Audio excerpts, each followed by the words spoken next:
Welcome. Baruch atah Adonai Eloheinu melech haolam asher kitshanu b'mitzvotav v'tzivanu la'asok b'divrei Torah. Amen. Amen. See what I can do to share the screen. My computer is taking its time. Oh my heavens. It's very slow.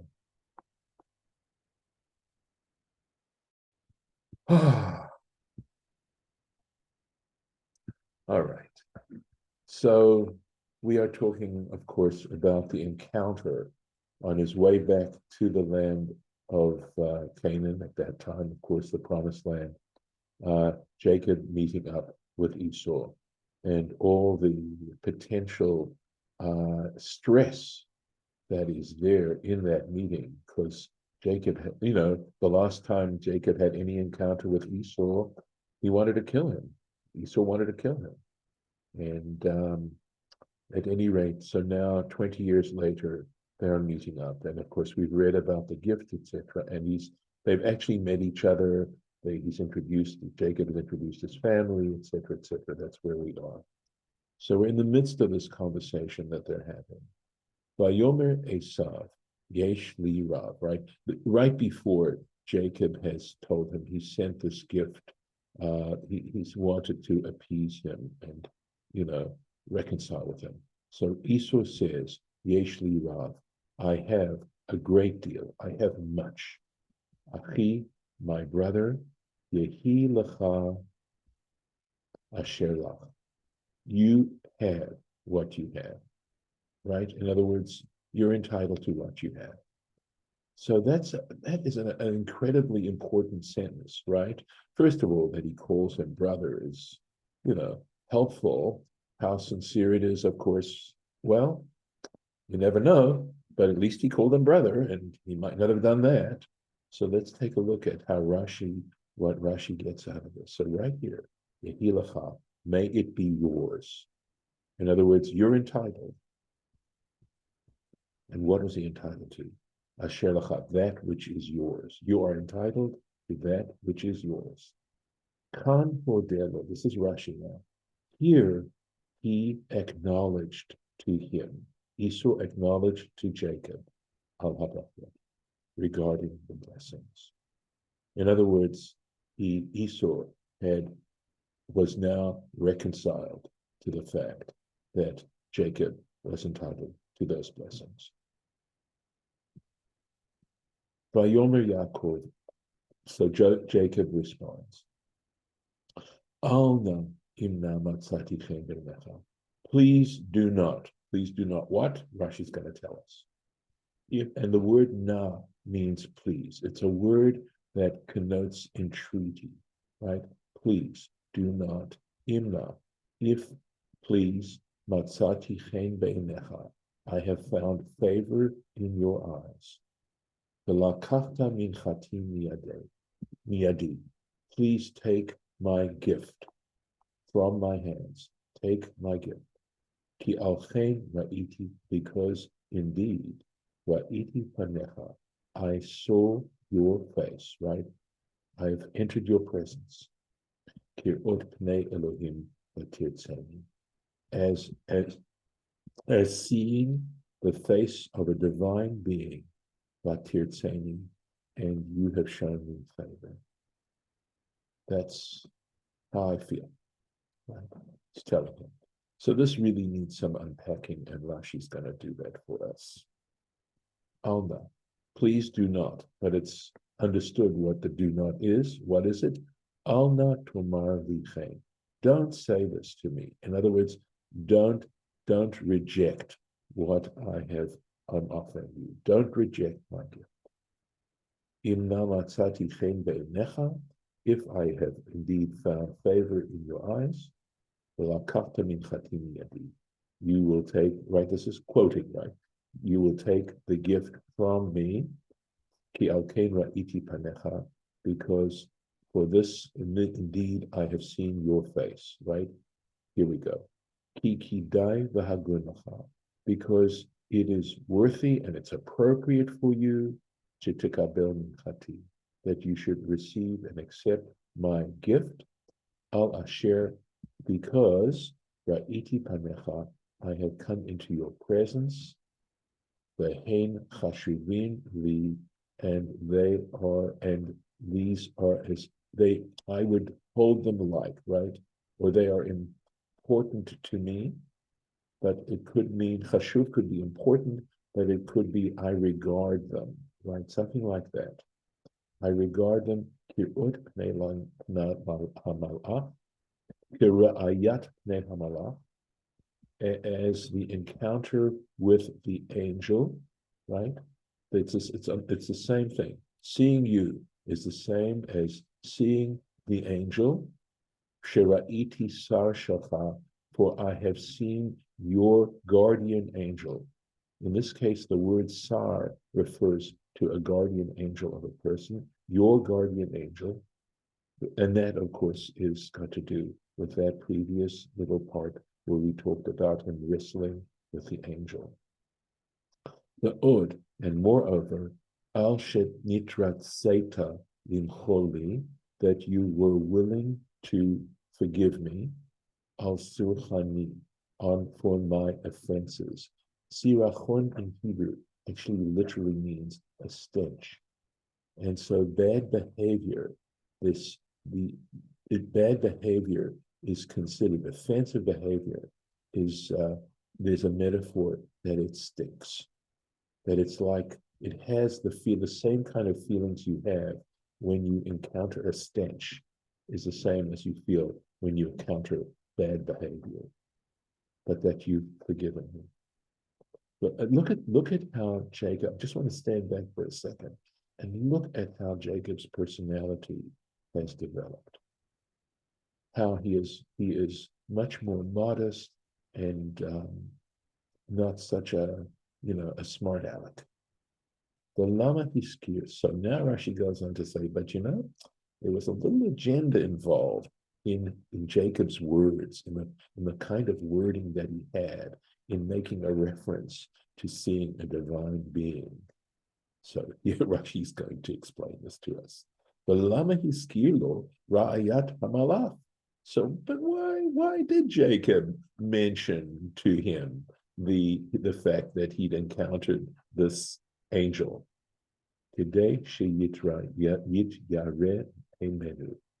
it was in order for Esau to be afraid of him, to have some sense of fear of himself, right? Esau should be a little afraid of Jacob.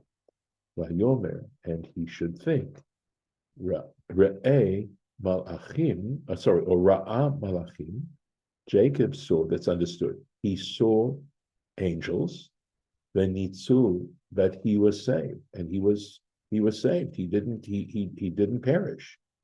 Eini yachol lo me'ata, so that I Esau will certainly be unable to do that. I would be unable to overcome him. If the angel couldn't overcome him, Esau, I won't be. A human being, not going to be able to overcome him. God tirtzeni. So literally, from Ratzah has the meaning of to want, to desire. So Sefaria translates that as this next word, nipayasta li. Nipayasta li means you reconciled with me. And that's my reference to Sefaria. And Rashi talks a little bit about this unusual usage of the word ratzah. V'chein kol ratzon shebamikra. Rashi comments that whenever you come across this word ratzon, desire, something like that, right, to want, in scripture, shebamikra, lashon piyus, it has a connotation of appeasement, right? And he uses a French word here. Look at this. It looks like appeasement. Looks very similar to our modern English word, balaz, in French. Well, right? Well, mine says that that's appeasement, and then it uses the French word apaisement with no S. Right. So there's the tzaddik in here, but of course we know that an S in French sometimes isn't actually pronounced as an S. So I'm just looking at this and trying to read it out, from the letters that I see, but no problem.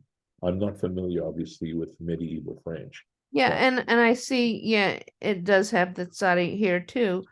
It just lists both the English and then it lists French without the S. But yeah, you could be right.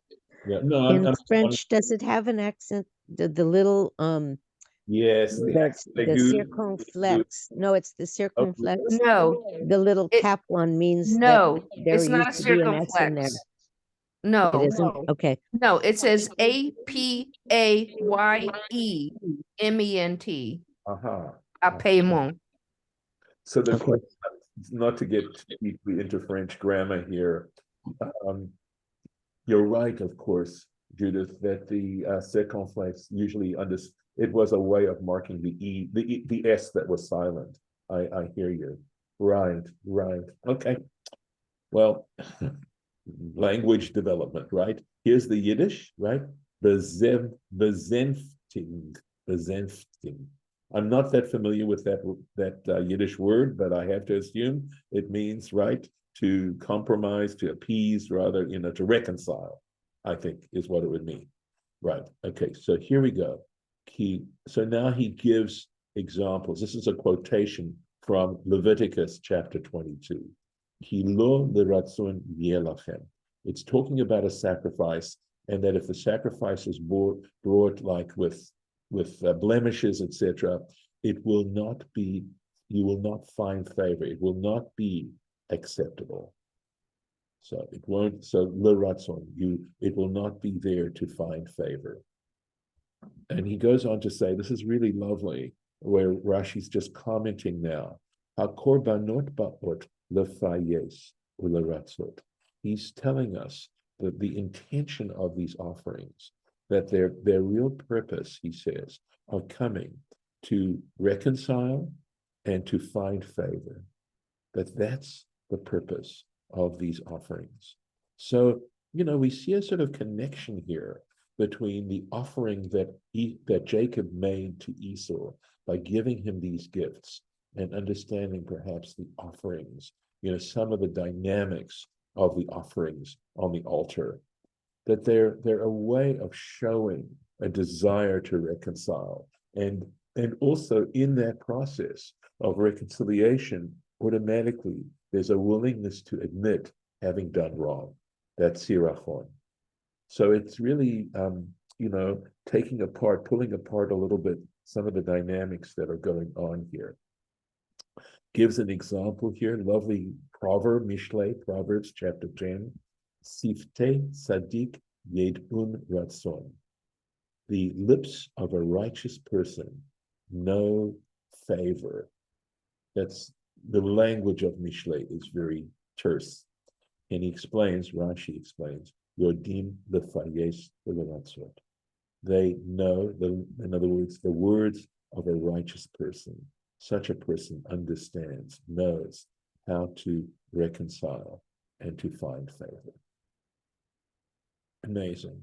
This stuff, I think, is so relevant in the kind of way in which people talk, and just saying, if you're wise, you try to find ways to express yourself in a way that's both truthful, willing to admit your own faults, but also to be very respectful of the person you're trying to reconcile with, etc. I mean, this is in fact, of course, the ways of peace. Can I jump back for a sec to the word itself? Please. I just looked up the source of the word pius, Yes. and it says that it comes from a Greek word, meaning to make peace, and it's related to the Latin word pax, which means peace. Wonderful. Because I was just thinking what an odd coincidence that pius and appease are so similar. No. But it's not a coincidence. It's because they both come from Greek and Latin. I mean, the Hebrew comes from Greek and the English comes from Latin, but they're related. I love it. Thank you. And by the way, I was thinking of Mifal HaPayis, right? I assume they still have that in Israel. Sure. Yep. Okay, which is a lottery. And the reason it's related, why it's called pious, is because when you use a lottery, everyone is playing by the same rules, and someone gets favorable treatment, but the assumption is that because everyone's playing by the same rules, people are reconciled with that. So Mhm. sure that mif'al ha'payis, that term pious, which means a lottery, is somehow connected to the Fayes as well, without any question, from at least as far as I can tell. Let's see. There's a major Rashi going on the next one too, as you can see on Yud Aleph. It goes all the way to the end here, and I'm looking to at the time. But we'll dig into it. We'll dive into it and see, unless there's more comments that you'd like to share at this time. All right, let's keep going. Kach na et birchati. Again, you notice this word na. Look at how much he uses it, right? Please take. So it's just the word please is such an amazing word, because it drips with respect. I mean, it's just a way of showing respect to the person you're addressing, right?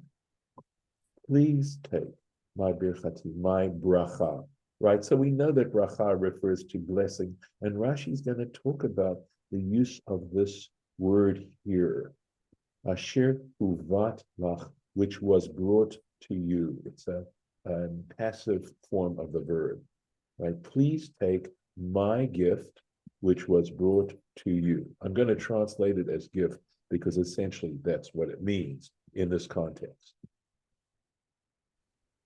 Ki chanani Elohim, because God has shown me grace. V'chi yesh li kol, and I have everything. And Rashi has this really cool comment on the fact that Esau says to him, yesh li rav, and Jacob says, yesh li kol, I have everything. And what is the implication? That may be not till next year that we talk about it. Vayitzar bo, and he implored him, right? Jacob basically insisted, right? But in a polite way, in a respectful way. Vayikach, and he took it. Esau took it. Which in this case, is actually a lovely thing. Because if he had not taken it, there would have been, I think, some sense of continued enmity. So it was very important for Esau to accept this gift, not necessarily for selfish reasons. We'll start the Rashi. Birchati. So Rashi tells us, minchati, my gift, right? We should understand my blessing as my gift. Mincha zo, this gift, haba'a al ra'ayat panim, which is coming as a ra'ayat panim, is like welcoming, right? Or to something like that. So this particular gift is like a housewarming gift. You understand? It's a way of, entering into a warmer relationship, or to show goodwill, etc., etc. So he's saying this particular, when you're using this bracha in this sense, it's talking about this kind of gift, and he'll go into this a little bit more. Ulifrakim, but there are times, eina ba'a, this doesn't come. In other words, I think he's talking about the word here. He's saying that the word itself isn't used. Ela l'shi'ilat shalom. The word bracha here just simply means to greet someone. In this context, it does mean the gift, the physical gift. But there are times when the word bracha simply means to greet someone, right? L'shi'ilat shalom, which is greeting someone, saying, hey, how are you? Hey, how are you? Is Shilat Shalom, right? Just it's a way in which to just greet someone.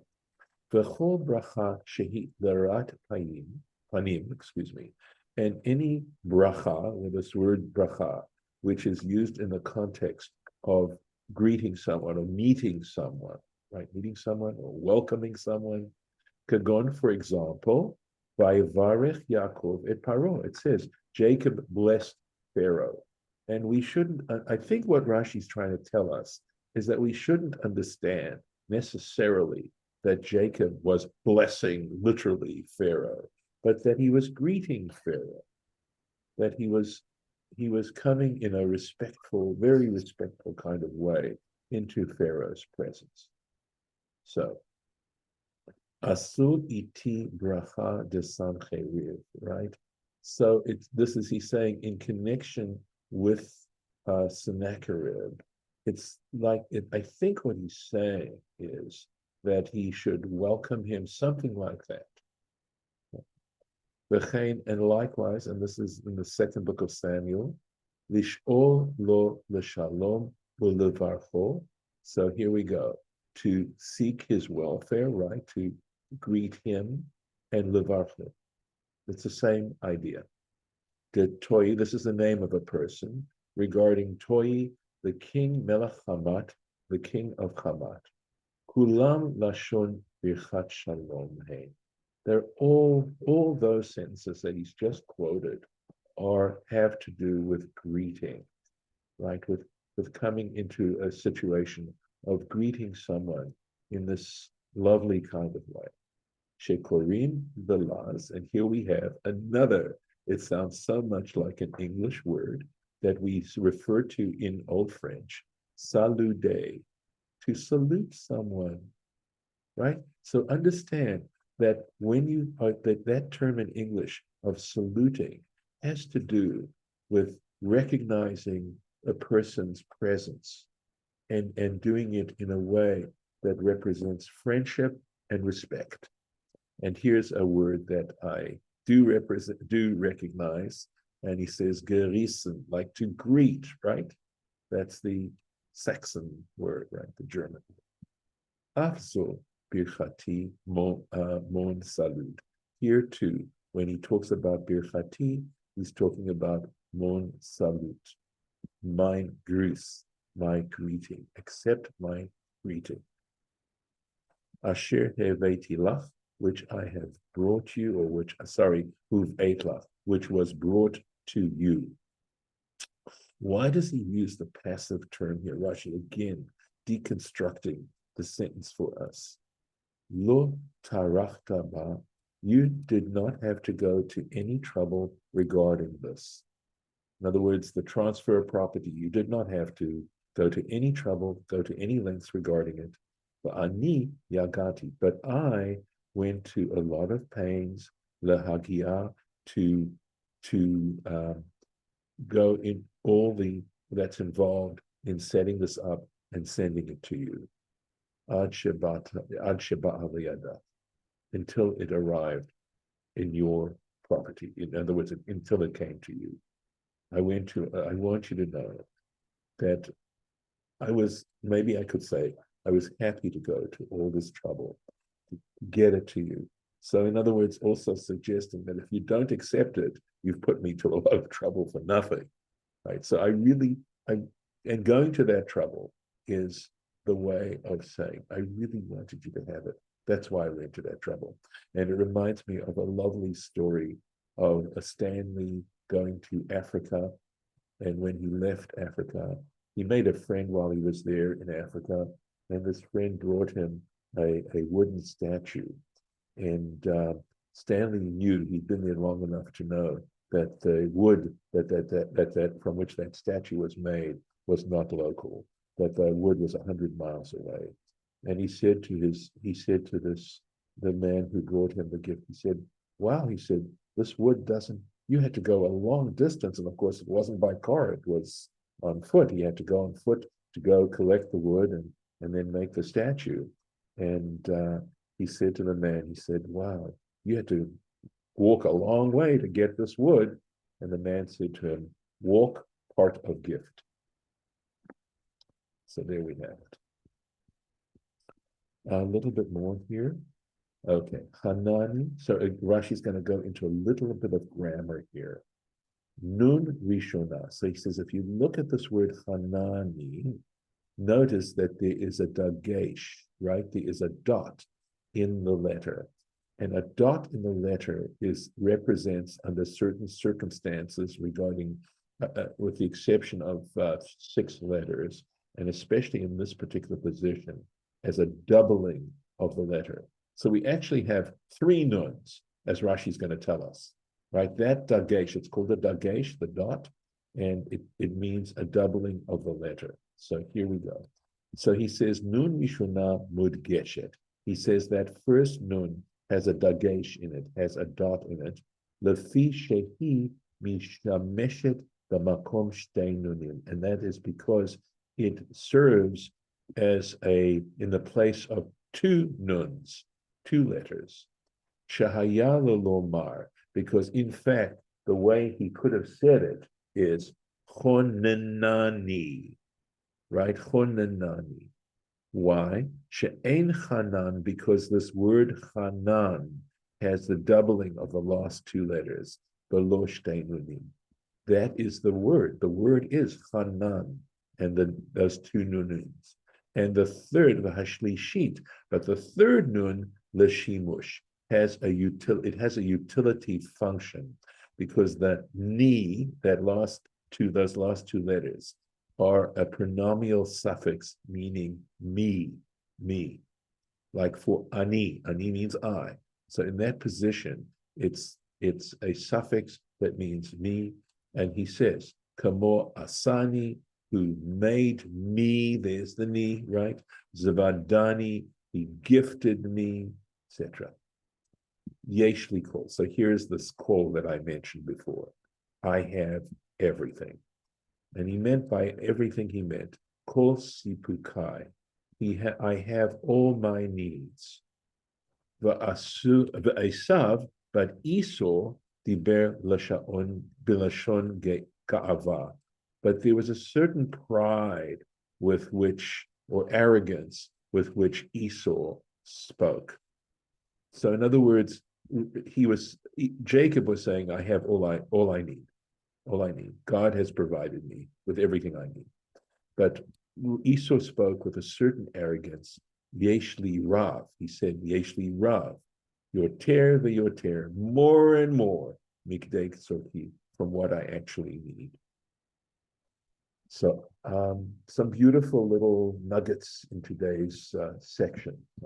So it's past time, and I think we have a minion, and I have to go real soon. So all right, can I just mark this here, please? you need to mark it, yes. Let me do that, and let's get out of the share. And wonderful. If people are willing to show their faces, we'll go ahead with a Kaddish Derabanan. And Lauren, would you like to respond? Since you mentioned it. Please turn off the video. Thank Oh, you. so sorry. Thank you for reminding me, Lisa. Thank you.